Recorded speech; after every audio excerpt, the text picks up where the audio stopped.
la question qui est posée, financement de la recherche agricole en Haïti, maintenant, comme on a dit, c'est une problématique, mais c'est quoi le problème en fait? Et Kessler avait planté le décor sur le nerf de la guerre, hein, parce que c'est l'argent. L'argent, c'est le nerf de la guerre.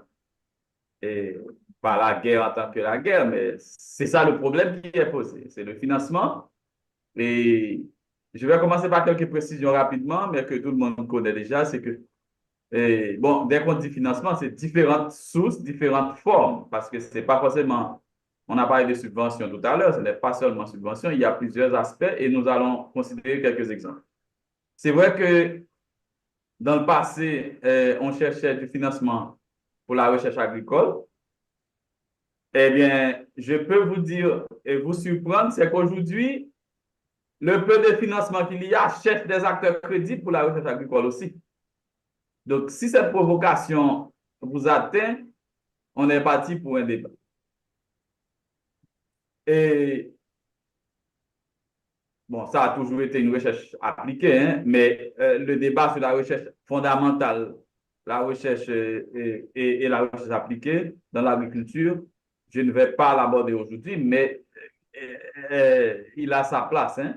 Mais comme on sait que recherche appliquée est censée aboutir rapidement sur une utilité économique, donc pourtant, on est quand même surpris de voir qu'en général, le secteur privé n'est pas mobilisé dans la recherche agricole en Haïti. Donc, avant même de poser la question du financement. Donc, il y a probablement un problème de ce que nous pouvons appeler, c'est le secteur privé agricole en Haïti. Alors, c'est quoi le secteur privé agricole en Haïti? C'est ça le problème aussi. Si vous vous situez avant 2010, et là, vous pouvez mobiliser les données du recensement général agricole, vous avez environ 1 million d'agriculteurs qui sont des petits exploitants, quelques fermes. Alors, je distingue exploitation agricole qui est quelque chose d'éparpillé à une ferme agricole qui est quelque chose de localisé, continu sur une seule surface. Et il y avait quelques entreprises, comme par exemple les grandes entreprises du Sud euh, qui sont impliquées dans l'agriculture et l'agroalimentaire. Après 2010, bon, on sait que quand même 2010, c'est un pivot dans l'histoire d'Haïti récente. Il y a quelques agronomes qui se sont installés, notamment dans le Nord-Est, et qui ont créé des fermes agricoles. Et puis, vous avez quand même des grandes firmes qui sont apparues, certaines sont toujours là, d'autres sont disparues, hein, n'est-ce pas? Parce que plus ou moins politisées comme Agritrans. Maintenant, quand on dit problème de recherche, problème de financement, c'est qui va financer qui va financer quoi? Puisque là, on voit que le secteur privé n'est pas mobilisé. Donc, déjà, on sait que le secteur privé ne sera pas réellement un grand bailleur de la recherche agricole. Or, il n'y aura pas avancement de l'agriculture sans la recherche agricole, puisque l'agriculture est confrontée à des problèmes qui mettent en péril son fonctionnement, son efficacité, voire son existence. Donc, la recherche devrait essayer de répondre à des besoins pressants. J'ai envie de dire utilitaires, mais en fait, on pourrait dire utilitariste, c'est-à-dire que la marche vers l'utilité. C'est pour ça qu'on va plutôt vers la recherche appliquée parce qu'on veut rapidement avoir des résultats. Et solvable parce que ben, ça doit aboutir sur un marché et que les gens doivent pouvoir payer. C'est à ce moment-là que le secteur privé va s'y intéresser parce que le secteur privé va chercher le profit. Mais en même temps, il y a le besoin de sécurité alimentaire. Donc, à ce moment-là, ce n'est pas que le secteur privé, c'est l'État, avant tout. Et mon collègue avant disait que c'est un bien public et je suis assez d'accord avec lui. Sauf que quand j'ai fini d'être d'accord avec lui, je dois constater que le Mandéer n'a pas mené une politique agricole pro-entrepreneuriale, n'a jamais été réellement pro-secteur privé dans le sens secteur privé, hormis les agriculteurs, parce qu'on n'a jamais réellement considéré les agriculteurs comme faisant partie du secteur privé agricole. Et ça, c'est quand même un débat que l'on pourrait faire à un autre moment. Hein. Normalement, globalement, on doit considérer les agriculteurs comme faisant partie du secteur privé agricole, mais quand on réunit le secteur privé agricole, eh bien, les agriculteurs ne sont pas là. Ce sont les gros producteurs, les transformateurs dans les zones de plaine irriguées. Donc, la recherche pour qui, pourquoi? Si la grande majorité n'est pas là, donc là, c'est difficile de rendre, alors c'est pas de rendre réellement utile la recherche agricole dans le sens où la recherche agricole veut passer à côté, en tout cas, veut mobiliser, souhaite ne pas mobiliser les acteurs qui sont les destinataires, les utilisateurs. Alors, sur ce point-là en particulier, je dois vous dire que, quelles que soient les grandes chaînes de valeur agricole que vous prenez, vous allez toujours constater qu'il y a un déséquilibre de pouvoir. Et j'ai un doctorant qui est en train de faire son doctorat sur les chaînes de valeur café-cacao. Et il observe des verrous institutionnels le long des chaînes et qu'il est en train de publier là-dessus. Donc là, ce petit schéma que j'ai pris d'un rapport de la FAO, un rapport sur lequel j'ai participé aussi, eh bien, vous voyez, tous les acteurs sont souvent là pour certaines chaînes, d'autres chaînes sont un peu plus courtes et donc ne débouchent pas sur un marché d'exploitation, etc. Mais quand même, et il y a un déséquilibre sérieux de pouvoir qui fait que quand on doit discuter des politiques, eh bien, les acteurs les plus nombreux, il faut les chercher. Donc, les filières priorisées sont celles qui sont dans les zones de plaines irriguées. Si vous êtes dans la plaine dans la vallée de la Tibonite, là, il y a un bassin de pouvoir. Si vous êtes dans la plaine de Tobec, il y a un bassin de pouvoir. Si vous êtes à la plaine de Maribaou, vous allez trouver un bassin de pouvoir aussi. Mais si vous montez à Sainte-Suzanne, eh bien, vous cherchez les gens, vous cherchez les acteurs. Donc, les cultures, pourtant, les cultures de sécurité alimentaire et nutritionnelle, SAN, sécurité alimentaire et nutritionnelle, ce ne sont pas nécessairement, à moins qu'on reste uniquement sur le riz là, mais ce ne sont pas nécessairement ces cultures-là, parce que demain, la sécurité alimentaire va se reposer sur ces cultures de l'agroforesterie. Donc maintenant, là où est l'argent, c'est là que sera la priorité. Et donc maintenant, regardons où va l'argent. Mais je ne vais pas rester beaucoup parce que comme Kester a déjà présenté un certain nombre d'éléments sur le budget, je ne vais pas rester sur le budget. Je vais vous montrer ces schémas que Kester n'a pas présenté et qui sont tirés d'un rapport que nous avons fait pour le ministère de l'Agriculture et la Banque interaméricaine de développement. Là, vous voyez les allocations, ça fait avant 2010, hein, les allocations du MANDER, ça va avec des programmes, donc il y a quand même pas mal de programmes, mais les salaires mangent l'essentiel du budget. Et quand ça va faire des programmes, les programmes sont réalisés de manière non spécifique et quelques filières attirent quand même, notamment le riz et la mangue, attirent quelques financements. Mais ce n'est pas très bien distribué sur le territoire, sur la dernière colonne que vous voyez. Maintenant, après 2010, ça n'a pas beaucoup changé non plus, même s'il y a un peu plus de financement vers des programmes et projets, notamment dans les questions d'intrants et de semences. Donc là, on a quand même quelques améliorations dans la gestion de l'eau, parce que l'eau, la guerre de l'eau ne fait que commencer. Vous parlez du canal qui peut camper, mais en fait, la guerre de l'eau commence avec la République dominicaine, mais ça va continuer à l'intérieur du pays. Et donc, qu'est-ce qui se passe après? Eh bien, après 2010, regardez, si on prend le MANDER et on le met à côté des autres bailleurs, et ça, ce n'est pas que pour la recherche, hein, attention, je vous montre les flux financiers. Mais maintenant, si vous regardez la recherche ici, dans la troisième colonne là où je suis, et bien la recherche, il y a, entre 2010 et 2014, il y a personne qui a mis l'argent dans la recherche. Du moins, on n'avait pas repéré les fonds. S'il y avait un peu de fonds, on n'avait pas repéré. Donc, qu'est-ce qui se passe? Évidemment, il y a quelques projets, mais qui ne sont pas attrapés dans les bases de données. Maintenant, on a par la suite un peu d'argent dans la recherche. Là, vous voyez la recherche au milieu, là, ici. Dans la troisième colonne, c'est 1, 2, 3, 4. Quatrième bloc dans la troisième colonne. Donc, la grosseur des tresses, c'est l'importance des flux, hein, d'accord? Donc, vous voyez maintenant, le ministère a mis un petit peu d'argent dans la recherche et vous avez les bailleurs, les donateurs bilatéraux et multilatéraux qui commencent à mettre un petit peu d'argent dans la recherche agricole. Hein? Donc, ça veut dire quoi? Ça veut dire que nous ne sommes pas capables de continuer à dire pas de financement pour la recherche. Par rapport à avant 2010, il y a un peu de financement pour la recherche. C'est pour ça que je vous ai dit, maintenant, c'est les financements qui cherchent les acteurs de recherche. Parce que et derrière, vous avez la perturbation. En tout cas, on voit que les partenaires techniques et financiers n'avaient pas priorisé la recherche avant, mais par contre, ça commence à changer sérieusement. Et c'est une bonne nouvelle. Maintenant, quand on a fini de dire c'est une bonne nouvelle, il faudra chercher les acteurs de recherche. Mais avant d'aller vers les acteurs de recherche, je vais, je vais vous présenter les agriculteurs dans ces acteurs de financement-là, de l'agriculture.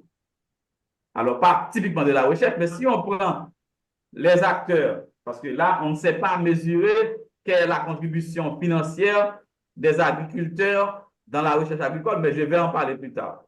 Vous voyez qu'est-ce qui se passe? D'après ce schéma, qui date de 2016, même si vous avez beaucoup de millions que la Banque interaméricaine de développement, la Banque mondiale et les acteurs multilatéraux et les acteurs bilatéraux annoncent, même si vous avez des millions de ministères de l'agriculture, eh bien, le gros paillet de l'agriculture, c'est l'agriculture des agriculteurs. Donc, et c'est leur action qui est réellement distribuée sur le territoire, qui est vraiment équitable, parce qu'ils ne sont pas tous. D'accord? Donc, maintenant, vous voyez, le bloc en bas, c'est l'importance de l'investissement des agriculteurs. Et on avait mis un montant là-dessus. Hein. Ce rapport est en ligne, je ne vais pas rester dessus. Maintenant, quels sont ces nouveaux acteurs qui financent la recherche agricole? Vraiment, vous avez la Banque interaméricaine de développement, la BID, qui, après l'étude de 2016, a décidé vraiment qu'il va mettre un peu d'argent. Et les plus gros programmes de financement de recherche agricole en Haïti, c'est la Banque interaméricaine de développement. Mais vous avez le FIDA aussi. Alors, très souvent, le FIDA se met avec les autres, hein, avec la Banque interaméricaine, se met ensemble pour faire des paniers, des baskets funds. Le GAFSP aussi. Donc, en général, bon, il passe toujours par le ministère, ce qui est une bonne chose. Le ministère de l'Agriculture à travers les cofinancements tirés du Trésor public. Donc, en général, chaque fois que les bailleurs apportent de l'argent, le ministère apporte un pourcentage aussi. Hein. Et il y a un nouvel acteur important qui est la Banque de la République d'Haïti qui a créé le Fonds de recherche pour le développement. Et dans ce fonds, on finance des projets de recherche agronomique et agricole. Ce qui est une bonne nouvelle parce que pour une fois, on a un fonds national tiré, donc organisé et géré par la Banque centrale qui finance des recherches agricoles. Et puis, vous avez les acteurs bilatéraux, USAID, AFD, Coopération canadienne. Et vous avez des entreprises. Là, on doit ouvrir une fenêtre sur la brasserie nationale qui finance. Bon, c'est intéressé, mais c'est de bonne guerre. La brasserie nationale qui a besoin de petits mis pour faire de la bière, elle finance des recherches sur le sorgho. Ne serait-ce que pour avoir des variétés résistantes qui peuvent continuer à produire malgré le puceron jaune. Alors, j'ai mis en bas quelques photos que vous voyez là. C'est des photos de recherche-développement qui sont développées dans le cadre du projet PITAG, géré par le ministère de l'Agriculture, avec le financement de ABID, du GAFSP et de FIDA. Donc, pour vous montrer que il y a des choses qui se font, ce n'est pas suffisant, mais il y a des choses qui se font en matière de recherche agricole. Maintenant, la plupart des financements se font, enfin, la plupart, c'est presque tout, mais on va dire la plupart, se font sur la base de projets. Et quand je dis projet, ça doit vous dire quelque chose. Un projet est par définition limité dans le temps, avec des résultats qu'on veut surlivrables, n'est-ce pas, qu'on veut avoir tout de suite. Or, on sait que la recherche, même si c'est la recherche appliquée, ça demande du temps. Alors, eh bien, ces nouveaux projets sont portés par les MANDR. Donc, vous avez des filles, vous avez PTTA, RECEPAL, PMDN, PITAG, et maintenant, on parle de PAPER à partir de 2024. Et puis, avant, vous avez le CORDA. Le CORDA n'existe plus, mais CORDA a fait un certain nombre de projets, a géré un certain nombre de projets. Vous avez la BRH maintenant. L'USAID a fait un certain nombre de projets. Et aujourd'hui, le dernier gros projet qui implique vraiment les universités, c'est le ROPSEMACH. Donc, c'est partenariat universitaire pour l'agriculture résiliente au changement climatique. Ce projet-là implique 6 facultés d'agronomie dans le nord, dans l'ouest et dans le sud. C'est pour la première fois. Hein. Alors, le CODA avait quand même financé des universités, mais là, vous avez USAID qui se tourne vers des universités. C'est du nouveau.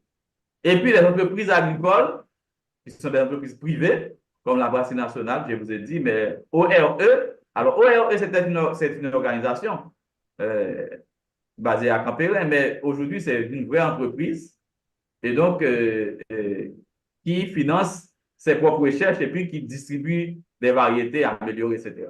Oui, le modérateur me dit que je dois terminer, c'est ça? Donc, avant de terminer, je vais faire la place aux producteurs parce qu'en réalité, je parle des bailleurs de fonds internationaux, du ministère de l'Agriculture, mais je dois parler aussi des producteurs dans tout ça. Et c'est là que j'introduis la contribution de Kevin Gabelus qui a travaillé justement sur le financement alternatif dans l'agriculture. Et les agriculteurs dans tout ça, ben, les agriculteurs n'ont pas beaucoup d'argent, mais ils vont donner ce qu'ils ont. Et il ne faut pas sous-estimer qu'est-ce qu'ils ont donné. Et ça, c'est un chantier. Alors, c'est vivre pour modèle parce que je ne pensais pas à cela, mais je crois que là, maintenant, il faudrait qu'on aille mettre une valeur monétaire sur le financement de l'agriculture, de la recherche agricole par les agriculteurs. Ça, on n'a jamais fait ça. Tout d'abord, les agriculteurs font leur propre recherche. Il ne faut pas sous-estimer ça parce qu'ils mettent en place des innovations. Moi, j'ai rencontré un agriculteur dans la vallée de la Tibonite qui était en train de sélectionner des semences de riz. Il dit, ah bon, je vais sélectionner tel épi, je vois que cet épi-là, ça donne ça a bien rapporté, ça a bien fructifié. Donc, je sélectionne, je vais mettre ça à part pour pouvoir préparer des semences pour l'année prochaine.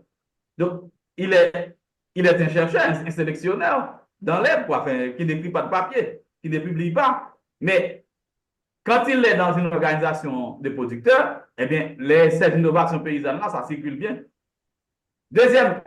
Troisièmement, ce sont des partenaires de recherche. Alors, la plupart du temps, les chercheurs dans les laboratoires ne sont pas intéressés aux paysans qui ne savent pas lire et écrire.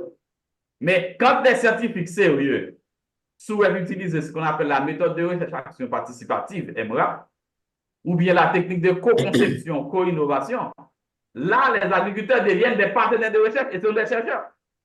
Ils ne peuvent pas écrire de papier, mais ils sont capables d'apporter leur expérience. Leur temps a de la valeur.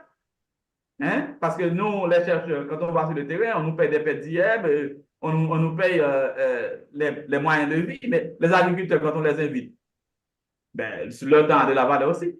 Ils mettent à disposition leurs parcelles, en général, gracieusement, et ça a de la valeur parce que nous, à l'Université Quisqueya, par exemple, on loue des parcelles et on sait qu'est-ce que ça coûte.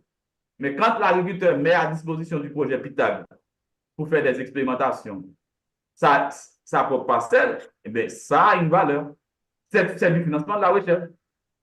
Il participe aux expérimentations, aux enquêtes. Moi, j'ai fait entre 2020 et 2022 plus de 2000 enquêtes, mais je n'ai pas payé aux gens.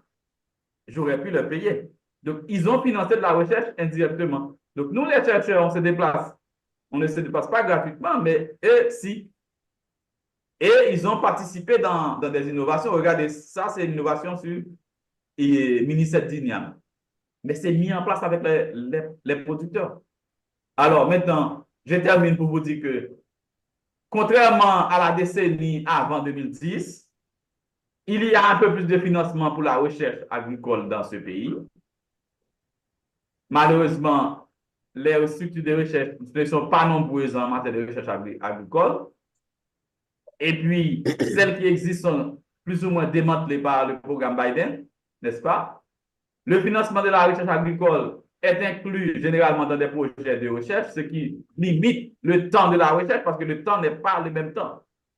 Temps projet et temps recherche. Les suivis et évaluations ex post des financements ne sont en général pas faites. Donc, du coup, on ne sait pas réellement quelle est l'utilité, quelle est la contribution de ces recherches en matière d'impact sur l'agriculture. Donc, si vous me posez la question, j'ai déjà répondu. Et il n'y a pas un système fléché du côté de l'État qui va prendre des taxes, par exemple, sur les importations pour pouvoir financer la recherche.